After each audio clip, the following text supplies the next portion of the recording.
Hey guys, does your windscreen suffer from stone chips like my one? Today I will be showing you how to repair one from this to the final product like this. So I've just done a couple of thousand of miles. I went over to Belgium for the Spa 24-hour race, straight back over to Brands Hatch for my final race in the GRDC. That was part of my competition prize with One to Race. And then after that, I went to the S2000 Ace Cafe meet where I met quite a few of you guys. So a big thank you for coming over and having a quick chat with us. So the stone chip that I will be repairing is on the passenger side. That is this one here. It's quite hard to focus in on, but I've already showed you guys that. And I do have a couple more on the driver's side. Yes, I still have the cat paws on the bonnet, which allowed this car to win dirtiest car at the S2000 meet. But here are the other two on the driver's side. I will be repairing those as well, but I won't be using those for the video. And I'm pretty sure I picked these up on the motorway in Europe. This is the windscreen repair kit that I have purchased online. It wasn't very expensive at all, but let me just open it up and show you guys what's inside. So it comes with some see-through plastic covers, just stick them there. We have a syringe type of looking thing, the windscreen repair resin itself, a couple of double-sided ring type of things, the pedestal itself, the instruction manual, and a very sharp razor blade. It is quite easy to follow the instructions, which are all in English, so that's very helpful. I will try to leave a link below for you guys to purchase this online as well, but you can most probably find this online just by typing in windshield repair kit. First of all, we have to clear out the area inside the chip itself. So I have something sharp here and I'll just work away inside the chip to get at any debris that has been left in there. To clean the area around it, because we will be applying this sticky circular thing right here with the tab facing upwards, making sure that the chip is in the center of the circle, rubbing it down, ensuring a good bond to the windscreen. Remove the layer of the adhesive film, attach this pedestal and line it up properly. Once again, pushing down hard. To ensure you have a good fixing, you can always come to the inside of the car and look at the sticky tape to ensure there are no air bubbles. Now we are going to inject the resin itself, so literally take off the cap and snip off the tip. We are going to be applying about 5 to 6 drops inside the hole itself. I've placed this microfiber cloth on top of the windshield so that you guys can see this, but about 5 to 6 drops, as I said. You can just see the resin going in now.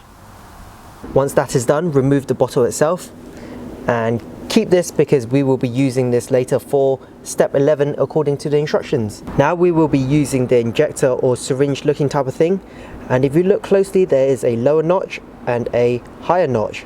We'll be applying this syringe to the pedestal and then sucking out the air, causing a vacuum until we get to the lower notch.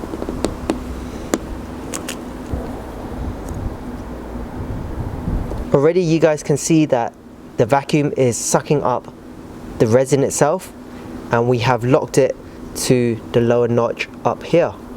So we'll let this sit for about 10 minutes and we'll have a look inside to see what effect this has done. As you guys can see there are loads of air bubbles. These are being sucked out by the vacuum caused by the injector, and it also shows that we have a good seal. This has been less than 1 minute so far. Simply just unlock it from its notch, remove the injector, pull it all the way up past the lower notch, place it back in nice and tight, and then we push the air out until we reach the upper notch, and this time we leave it for 20 minutes. With this step, the plunger is literally forcing air onto the resin itself into the crack, so slowly we should be able to see the line on the crack disappear. Roughly 20 minutes has now passed and it seems like the crack is still there. It is quite hard to show you guys, but you can most definitely still see it there. I'm going to remove this adhesive tape now and then we'll see what's behind it. It's just a simple case of removing this injector. Setting that aside, we won't be needing this anymore, and then after we'll be using this razor blade to get rid of the edges of this adhesive tape. So just slowly work your way around the edges, and once you've loosened it, I think the best way is to just twist it off rather than actually yanking it out, because you might take off some of the resin as well. Twisted the pedestal off. Now for the adhesive itself. Clean off any remaining of this adhesive stuff just by scraping away lightly. So the result so far, it isn't the best. It has taken away quite a lot of the marks from the outside, and it has somewhat repaired it. So from the inside you can still see there is a clear chip mark there, but hopefully the curing process would sort this out. And for the final part, remember we still have a bit of the resin inside here.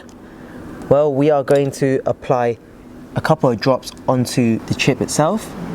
Not too much that it drips all over the place. Just fill up the area. And then we'll be using that film that they provided and literally just sticking it on top, making sure there's no air bubbles around the chip itself. We will now be leaving this for about an hour or so. If it was sunny and you had some decent heat going onto the windscreen, then it should take about 15 to 20 minutes. But because today's really cloudy, then we will be waiting for about an hour. But you can just about see that chip mark there. It looks better than before, but it isn't perfect. And so with 1 hour past, we can remove this film. Just scrape it off rather than pulling it straight off, just in case the resin comes off with it as well. And you are left with a bit of the resin marks around here. So we're going to use the razor blade and just scrape that resin off as well.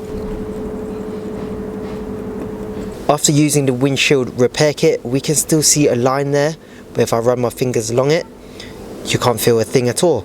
I definitely can't explain why the chip is still visible on the windscreen, but I suppose you can say that it has been repaired. It may still be visible, but it's not as weak as what it was before. But if it does crack along the whole of the windscreen, then I suppose it hasn't worked, and I will let you guys know if that does happen. So I'll leave the link in the description below for you guys to check out and purchase if you want to use this kit, and I'll see you guys soon.